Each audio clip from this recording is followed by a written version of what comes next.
Hello everyone! In this video, I'll guide you on how to fix Call of Duty Black Ops 2 not launching so you can start the game without crashes or errors. First, restart your PC because temporary system glitches can often prevent older games from opening.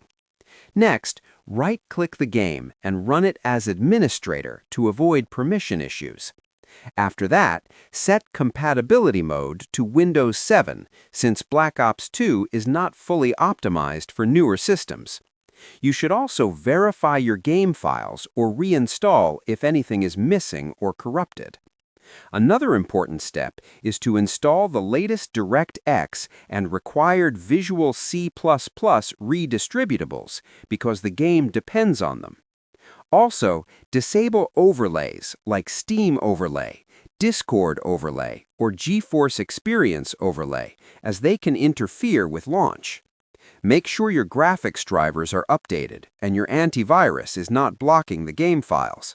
Finally, restart your PC and try launching the game again, and it should work properly. Subscribe the channel for more videos.